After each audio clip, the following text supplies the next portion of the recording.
Olá para todos vocês. Quero desejar a todos vocês um ótimo dia e que esta palavra de alguma maneira faça você refletir sobre algumas situações.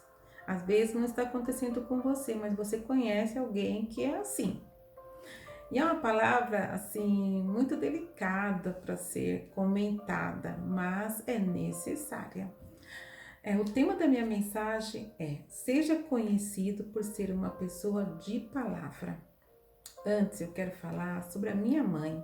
A minha mãe, ela falava assim: existem duas coisas que eu zelo muito. A primeira é meu nome. Não sei se você já se identificou com isso, de ter algum parente ou até os seus avós ou seus pais se importarem muito com o nome deles. As pessoas antigas se importavam muito com o nome. Você queria matar alguém de tristeza, essa pessoa não cumprir com seus compromissos por alguma situação que impediu dela cumprir. E ela ficava muito triste. Então, a minha mãe, ela sempre honrava. Ela falava: eu não posso comprar mais do que eu possa pagar, eu preciso honrar o meu nome. Eu não tenho muitas coisas, não tenho estudo, não tenho muito conhecimento, mas eu tenho o meu nome.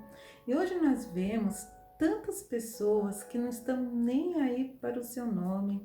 O nome vai pro Serasa, a pessoa não está nem aí de quitar essa dívida, está aí despreocupada e ainda fala assim: ah, eu vou esperar que essa dívida caduque. Meu Deus. Para quê? Para você comprar mais e ficar com o nome sujo novamente? Então, o que eu quero falar para você?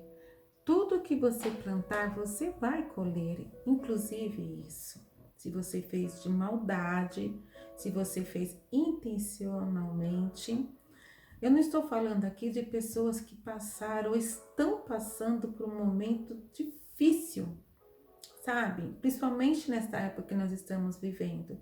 Muitas pessoas perderam o emprego, outras pessoas tiveram o seu salário reduzido, outras pessoas estão enfermas, né? Foram pegas de surpresa, até por um falecimento de um ente querido. Não estou falando disso. Eu estou falando daquela pessoa que faz de maldade, de pilantragem para não honrar o seu nome. Então, eu aprendi isso com a minha mãe, que meu nome é importante. Não é porque eu me chamo Márcia, mas é porque eu sou filha de Deus. Eu preciso honrar, eu preciso que meu nome esteja limpo, porque o meu nome fala quem eu sou. Então, peça a Deus para te dar condição, para te dar estratégia, para que você possa honrar o seu nome. E a segunda coisa que minha mãe falava que era muito importante, e essa eu acho que é uma das mais importantes, é a nossa palavra. A nossa palavra vale quanto? A sua palavra vale quanto? As pessoas podem realmente confiar em você quando você fala alguma coisa, as pessoas podem acreditar em você, elas podem ficar despreocupadas que elas sabem que você vai cumprir a tua palavra, mesmo que seja difícil. Vou contar algo para vocês. Eu lembro que certa vez um funcionário meu, ele havia se convertido, estava todo feliz naquele auge, sabe, de quando a pessoa conhece Cristo, e ele queria muito se batizar. E lá na sua congregação não batizava se não fosse casado no civil. Ele estava com esse impasse. E um dia eu peguei ele muito triste, com semblante abatido. Eu perguntei, ele me falou: olha, por isso, eu não tenho condição de casar, eu não tenho condição de fazer um casamento. E eu, muito eufórica, né? Porque cada pessoa que vem para Cristo é uma felicidade enorme no meu coração. Eu prometi, falei assim: não, nós vamos resolver tudo. Vamos fazer o casamento, nós vamos dar uma festa. Só que no momento eu não especifiquei como seria, o quanto eu gastaria nisso tudo. E com o passar dos dias, essa pessoa foi falando: olha, minha mulher já comprou vestido de noiva, ela ganhou o vestido de noiva, eu já convidei os padrinhos, eu já convidei as madrinhas, nananã, tantos convidados. E eu fiquei assim: meu Deus, o que que eu prometi? Só que aí, queridos, eu não tinha como voltar atrás. Eu tive que cumprir com a minha palavra, porque o erro não foi dele, o erro foi meu, não especifiquei, não expliquei, né, o quanto eu poderia estar investido nesse casamento, mas só de ver a alegria deste casal, eu já fiquei satisfeita com tudo. E muitas vezes nós somos precipitados com as nossas palavras, e a palavra do Senhor, no versículo, deixa eu ver aqui, em Mateus 5, capítulo 5 do versículo 37 fala assim, ó: seja porém o vosso falar sim, sim e não, não, porque o que passa disso é de procedência maligna. Então, se nós prometemos que é sim, se não é não. E aqui eu quero ler uma passagem com vocês que se encontra em Lucas, capítulo 7, do versículo 1. Ele fala assim: e depois de concluir todos esses discursos perante o povo, entrou em Cafarnaum. E o seu servo, de um certo centurião, a quem este muito estimava, estava doente e moribundo. E quando ouviu falar de Jesus, enviou-lhe os anciões dos judeus, rogando-lhe que viesse curar o seu servo. E chegando eles junto de Jesus, rogaram-lhe muito, dizendo: é digno de que lhes conceda isso, porque ama nossa nação e ele mesmo nos edificou a sinagoga. E foi Jesus com eles. Mas quando estava perto da casa, enviou-lhe o centurião os amigos, dizendo-lhe: Senhor, não te incomodes, porque não sou digno de que entres debaixo do meu telhado. Por isso, nem ainda me julguei digno de ir ter contigo. Dize, porém, uma palavra. Fala apenas uma palavra. O Senhor não precisa ir na minha casa, eu não sou digno de recebê-lo na minha casa. Fale apenas uma palavra, Senhor, e o meu servo será curado. E foi isso.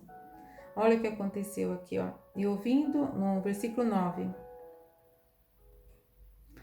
E ouvindo isso, Jesus maravilhou-se dele e voltando-se disse à multidão que o seguia: digo-vos que nem em Israel tenho achado tanta fé. E voltando para casa, os que foram enviados acharam são o servo. Aquele homem foi curado por apenas uma palavra. Ele precisava de uma palavra. Não de qualquer pessoa. Ele não precisava de uma palavra de alguém que já estava acostumado a fazer promessas e não cumpria. Ele precisava de uma palavra de alguém que, se falasse, vai que seu servo está curado, realmente estaria curado. E você, quando você promete alguma coisa? Quando você fala que vai fazer alguma coisa e não faz? Quantas vezes as pessoas passam em lojas e vez de falar a verdade, não, eu não vou comprar, não, daqui amanhã eu passo aí, eu pego isso, e o vendedor fica lá esperando. Quantas vezes você fala para alguma pessoa: olha, eu vou na sua casa e nunca vai? Eu tenho uma lista comigo que eu quero cumprir, sabe? Antes de partir, eu quero cumprir, porque Deus tem falado isso comigo. Nós temos que cumprir as nossas promessas. Nós temos que tomar cuidado com aquilo que nós falamos. Mesmo que às vezes doa, mesmo que às vezes a gente tenha dificuldade.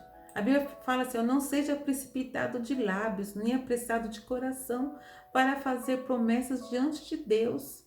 Deus está nos céus e nós estamos na terra. Em Eclesiastes 5, do versículo 2 ao 7, fala sobre isso. Fala: não permita que a sua boca o faça pecar. O meu voto foi um engano, porque irritar a Deus com o que você diz e deixá-lo destruir o que você realizou. O nosso voto, nós temos que cumprir. Eu lembro que durante essa pandemia, muitos grupos fizeram relógio de oração. E nesse relógio de oração nós colocamos o nosso nome e o horário. E neste último relógio de oração de um grupo da minha igreja, eu não participei. Porque, queridos, eu tive tanta dificuldade para cumprir esse relógio de oração que eu preferi não me comprometer falando o horário. Eu orei tudo, mas eu falei, eu não vou falar o horário. Porque se eu falar o horário, eu tenho que cumprir. Então, é difícil. Às vezes nós prometemos tudo da boca para fora. Te ligo mais tarde, amanhã eu volto para comprar, eu passo na sua casa tal hora, segura essa oferta, olha, segura para mim, não vai vender para ninguém não, eu vou comprar. Palavras vãs que nós não cumprimos.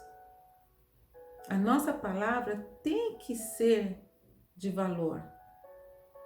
É tão ruim quando alguém é conhecido por não honrar.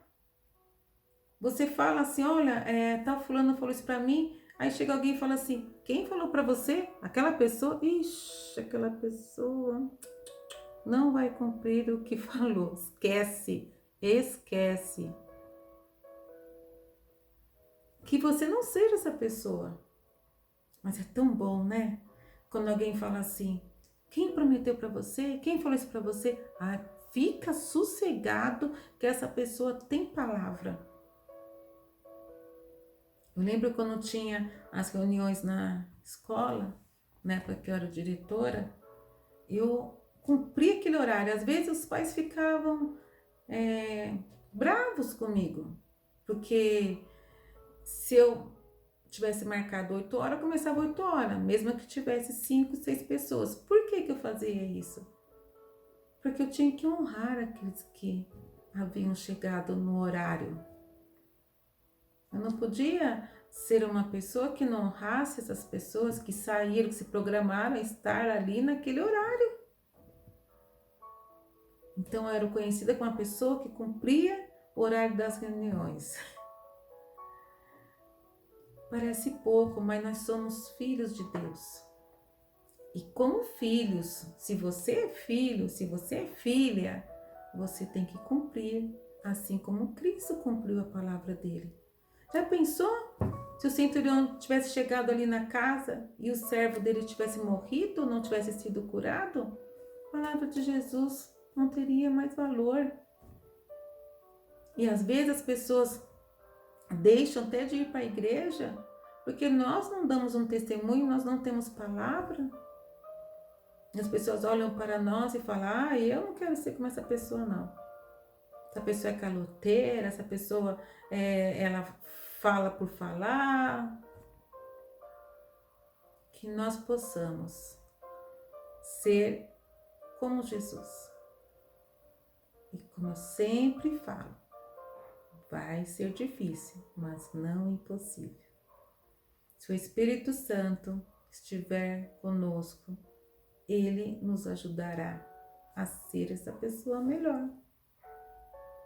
Que essa palavra possa entrar no seu coração e que se você está nessa situação, não fique triste não.